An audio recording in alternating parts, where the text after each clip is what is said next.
What's the minimum amount of weapon you need to kill someone? When most people think about assassination weapons, they imagine sophisticated pistols, silenced rifles, or elaborate devices straight out of spy movies. But what if I told you that KGB operatives sometimes carried weapons so small they could be completely hidden in a closed fist? So minimal they consisted of barely more than a barrel and a firing pin, yet so deadly they were trusted for the most critical close-range eliminations. This wasn't about miniaturization for its own sake or creating gadgets to impress other intelligence agencies. This was about understanding that in the chaotic reality of covert operations, sometimes the best weapon is the one so small you can hide it anywhere, deploy it instantly, and discard it without a second thought. Today, you're going to discover the story of the tiniest lethal weapons in the KGB arsenal, devices that reduced killing to its absolute mechanical minimum, while proving that size has nothing to do with effectiveness when you're standing close enough to your target. Vienna, June 1964. Two men sit at a cafe table in a quiet district, appearing to anyone watching like business associates having a casual conversation. One is a Soviet defector who has been providing information to Austrian intelligence for the past 6 months. The other is a KGB operative, posing as a sympathetic contact from the defector's past life. As they talk, the operative reaches across the table as if to emphasize a point, his hand closing briefly on the defector's forearm in what looks like a friendly gesture. The touch lasts less than 2 seconds. 30 seconds later, the defector's face goes pale. He gasps, clutches at his chest and collapses across the table. Paramedics arrive within minutes, but there's nothing they can do. The man is dead from what appears to be a sudden heart attack. The autopsy will reveal a tiny puncture wound on his forearm, barely visible, and a minuscule projectile lodged near his heart. By the time investigators realize this was assassination rather than natural death, the KGB operative will be across 2 borders, and the weapon itself will be at the bottom of the Danube River, a piece of metal smaller than a pen cap that just accomplished its singular lethal purpose. Before we dive deeper into this chilling story, if you're enjoying this type of content that reveals the deadly innovations of Cold War assassination techniques, hit that like button below, subscribe to the channel so you don't miss more hidden stories from espionage history, and tell me in the comments. Did you know the KGB used weapons this small? Now let's discover how Soviet engineers compressed lethality into the smallest possible packages. The development of miniature assassination weapons began in the late 1950s, when the KGB's Technical Operations Directorate identified a critical operational need. Agents conducting elimination operations in hostile territory faced a fundamental problem. Conventional firearms, even small pistols, were difficult to conceal completely and impossible to deploy without obvious threatening gestures that would alert targets or witnesses. A gun pointed at someone was unmistakable and would trigger immediate defensive reactions. What operatives needed were weapons so small they could be held in a natural hand position, deployed with a movement that looked innocent or accidental, and fired at contact distance where accuracy was irrelevant.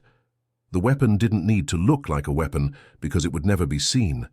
It only needed to deliver a lethal projectile into a target's body from touching distance. Soviet weapons designers approached this challenge by stripping away everything non-essential from the concept of a firearm. A gun, at its most basic, is simply a tube that directs expanding gases to propel a projectile. Remove the grip, the trigger guard, the sights, the magazine, everything that makes a firearm recognizable, and you're left with the absolute minimum: a short barrel, a chamber for a cartridge, and a firing mechanism. The KGB's smallest weapons reduced this to an almost absurd degree. Some variants were barely larger than the cartridge they fired, consisting of a simple tube that served as both barrel and grip, with a spring-loaded firing pin activated by squeezing the tube. The entire weapon could fit inside a closed fist with nothing visible to an observer. The ammunition for these ultra-compact weapons was just as important as the weapons themselves. Standard pistol cartridges would be too large for the smallest designs, so KGB ballisticians developed specialized micro-cartridges that packed maximum lethality into minimum dimensions. These rounds used small-caliber projectiles, typically between 3 and 4 millimeters in diameter, propelled by carefully measured powder charges. The projectiles themselves were often needles or darts, rather than conventional bullets, designed to penetrate deeply with minimal tissue disruption on entry. Some variants were tipped with poisons or toxins that would ensure lethality, even if the mechanical wound itself was not immediately fatal. The combination of a needle projectile and chemical payload meant that a weapon barely larger than a pen could deliver a wound that would be fatal within minutes or hours, depending on the compounds used. The firing mechanisms for these miniature weapons had to be extremely simple and absolutely reliable. There was no room for complex triggers or safety mechanisms in a device that might be less than 2 inches long. Most designs used a spring-loaded striker that was cocked by a simple squeezing or twisting motion. The operative would palm the weapon, approach the target in a situation where close contact was natural, such as a crowded space or a social greeting. Hand-activate the firing mechanism with a subtle hand movement that would look like nothing more than a nervous gesture or an accidental touch. The weapon would fire against the target's body, with their clothing and flesh acting as a makeshift suppressor that muffled the already minimal sound of the micro-cartridge's discharge. Witnesses might notice the target's sudden distress, but would have no idea what caused it, and the operative could drop or pocket the tiny weapon in an instant. Concealment options for these miniature weapons were limited only by imagination and operational creativity. The smallest devices could be hidden inside a pen casing, appearing to be nothing more than a writing instrument until the operative removed the outer shell to reveal the weapon inside. Others were disguised as cigarette lighters, key fobs, or even buttons on a coat, with the firing mechanism activated by pressing what appeared to be a decorative element. Some operatives carried the weapons loose in a pocket, palming them at the moment of approach without ever removing them into view. The beauty of such small weapons was that they defeated all conventional security measures. Metal detectors might register them, but they would appear as innocent items like keys or coins. Physical searches would overlook them, because their size and appearance didn't match security officers' mental templates of what a weapon looked like. Training operatives to use these miniature weapons required overcoming psychological and technical challenges. The weapons were so small and minimal that they felt more like tools than firearms, which made some agents uncomfortable trusting them for lethal operations. KGB instructors addressed this through extensive demonstration and practice, showing that despite their size, the weapons were mechanically sound and would perform their function reliably. The real challenge was teaching operatives to get close enough to targets to use contact-distance weapons effectively. This required training in social engineering, body language manipulation, and creating situations where touching or close approach would seem natural. Operatives learned to manufacture pretexts for proximity, offering a handshake, steadying someone in a crowd, reaching across to point at something. Each scenario was practiced repeatedly until the approach, deployment, and discard of the weapon became a single fluid sequence that looked completely innocent to observers. If you're finding this content fascinating, hit that like button and subscribe to the channel for more stories about the deadly innovations and covert assassination methods that shaped Cold War intelligence operations. Documented uses of miniature assassination weapons remained highly classified throughout the Cold War, and most details are still restricted. However, defector testimony and fragmentary intelligence reports provide glimpses of operations where such weapons were employed. One case that came to light involved a Ukrainian nationalist leader living in exile in Munich in the early 1960s. The target was known to be security conscious and surrounded himself with supporters who watched for potential threats. A KGB operative approached him during a crowded political gathering, using the crush of people as cover to get within touching distance. In what appeared to witnesses as an accidental bump in the crowd, the operative pressed a micro-weapon against the target's side and fired a poison-tipped projectile through his clothing. The target died 3 hours later from what doctors initially diagnosed as a sudden cardiac episode.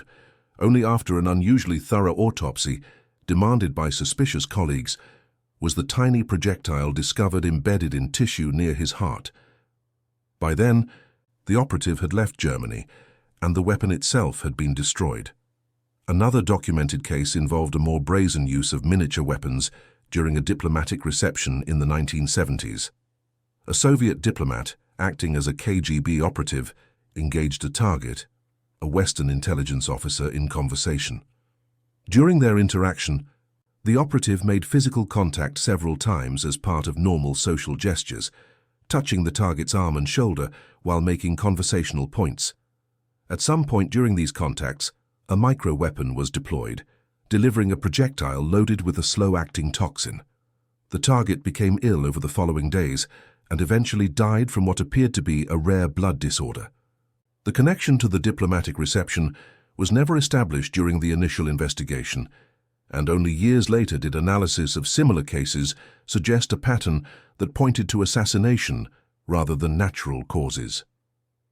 Western intelligence services became aware of KGB miniature weapons through multiple channels during the 1960s and 1970s. Some information came from defectors who provided descriptions and technical details of the weapons programs. Physical evidence was occasionally recovered when operations failed or when suspicious deaths led to exhaustive forensic examinations that discovered the tiny projectiles. By the mid-1970s, intelligence agencies had developed awareness that KGB operatives might be carrying weapons small enough to evade all conventional security measures. However, developing effective countermeasures proved nearly impossible. You cannot search every person at every gathering for devices so small they could be mistaken for personal items.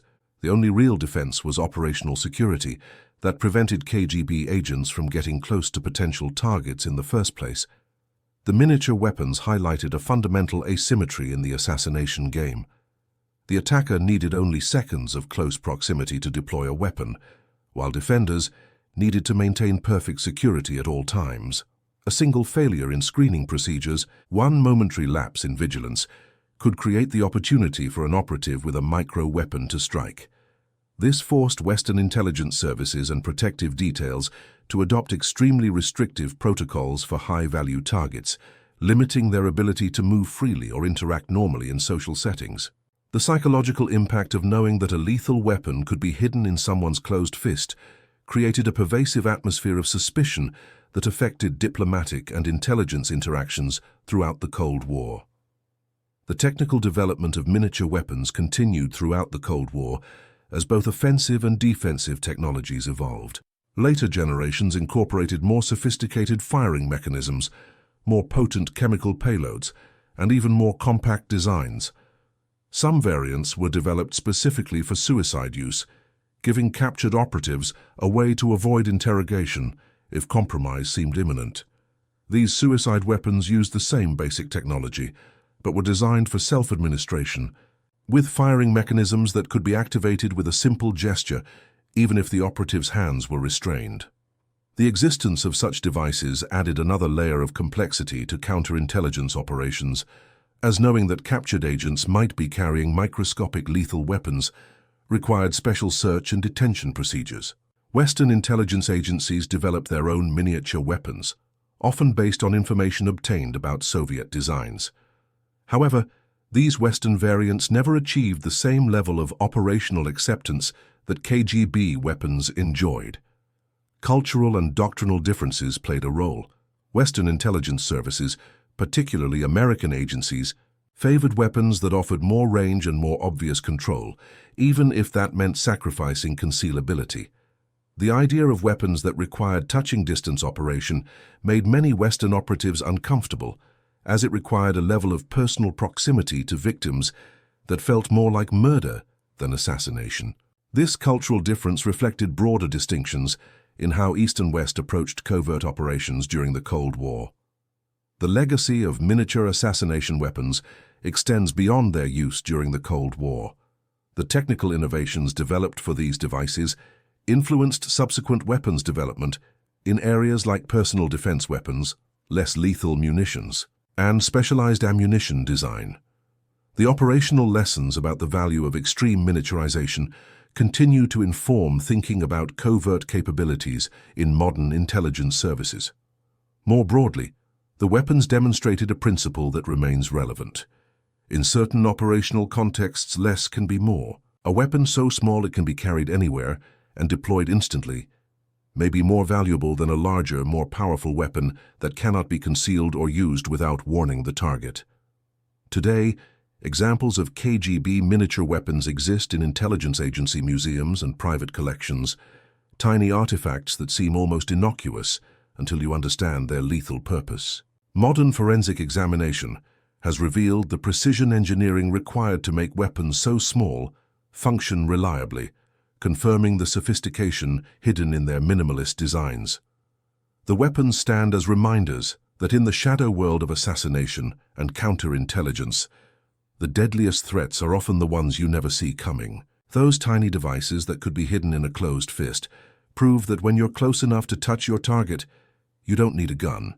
You just need a barrel, a firing pin, and the willingness to get close enough to use them.